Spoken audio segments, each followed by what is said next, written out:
뭐?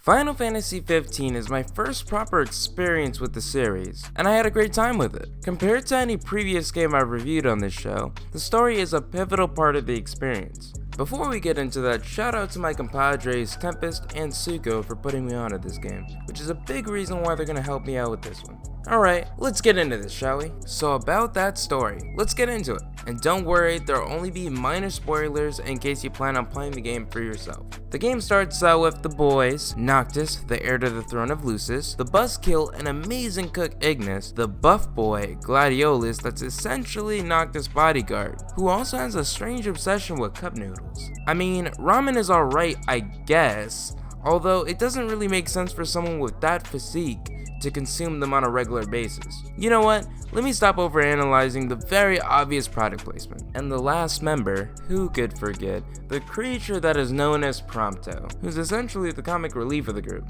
The boys are on their way to Altissia for Noctis to marry Lady Lunafreya. Long story short, they really like each other, but they've been distant to each other for a while. It's kinda weird. Lucis and Niflheim have been fighting for a long time because they both hate each other for reasons. And Noctis and Lunafreya getting married is one of the terms for a peace treaty that's supposed to get signed soon. The problem with that is, minor spoiler alert, that there's an invasion, and Regis, Noctis' dad, dies. So much for that peace treaty. Oh yeah, there's also a fan service character known as Cindy who's a mechanic, and she has a really big personality. And that's it. Good job, Square Enix. And we can't forget about the magnificent Arden, who may or may not be really screwed up in the head, but that's really as much as I can say about the story without spoiling too much. So on to the character development. Throughout the main story, most of the characters don't get any character development except for Prompto and Noctis, where the latter, being the main character, is the only one who gets actual development. At the start, Noctis is a quiet and cool individual.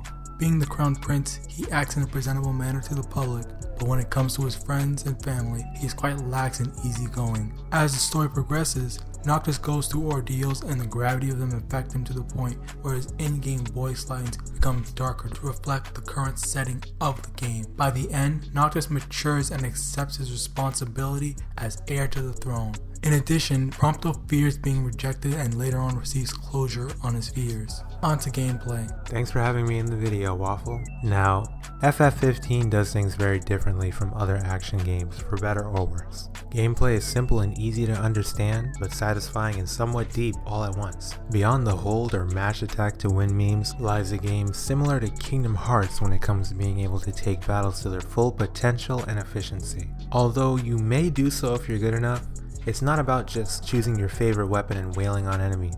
Basic combat focuses on attacking at the right times, staying close to your allies, and analyzing your surroundings. Like all other FF games, there are status effects, ailments, weaknesses, and buffs that affect both your party and enemies.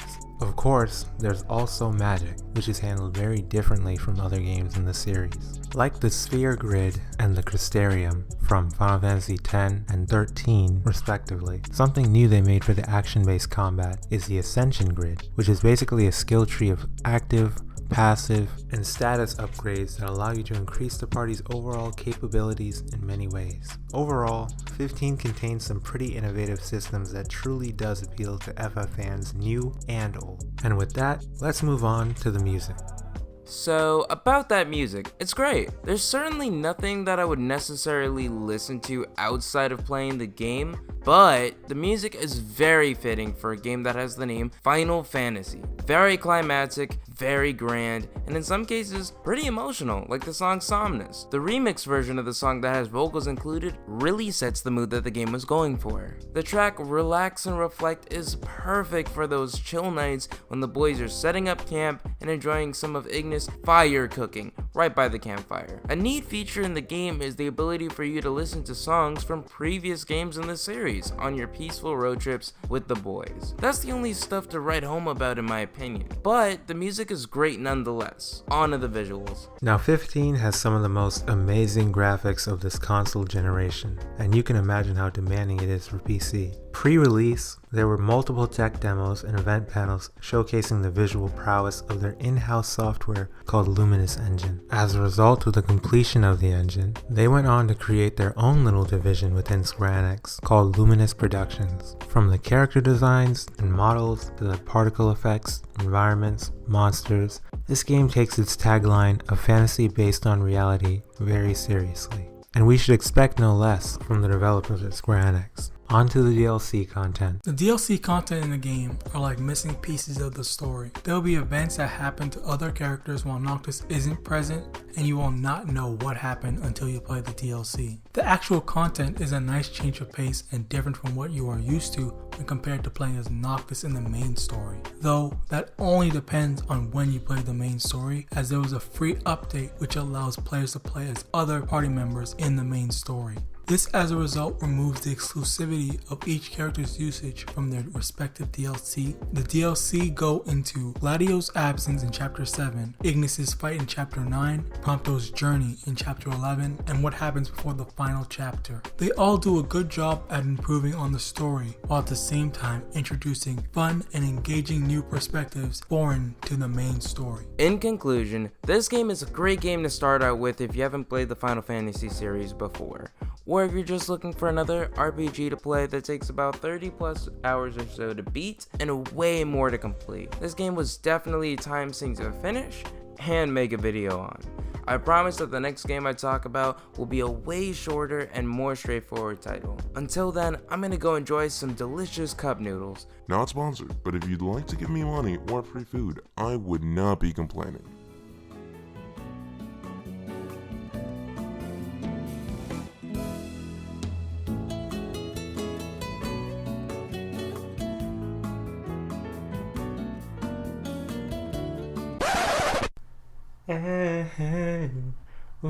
On the future, ooh. Beyond the holder attack. Oh my gosh. Beyond the holder mash attack to win memes. Similar to like the game. Similar to Kingdom Hearts. Like the game. Ship. Oh, okay. Like almost. What was I even trying to say? There are status effects. Why did I say it like that? Other games in the series. Matter of fact, you know what? Hold up.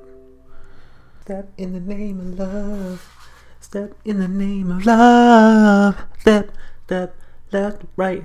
Move your body, that. And let me see you do the love line. What's next? And we should expect no less from the developers of Square Enix. Now on to the DLC content.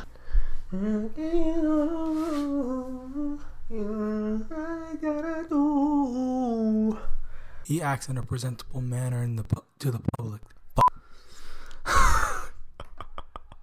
Being the crown prince, he acts in a presentable manner to the public, but when it comes to his friends, he is quite lax and presentable. I read presentable again. Whereas in-game voice lines become darker and to reflect.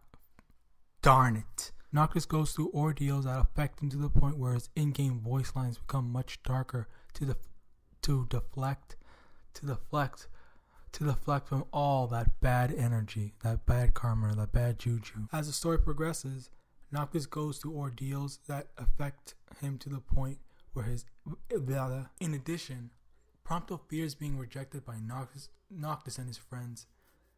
I feel like I don't know what I'm doing with this. My hands are like, ow.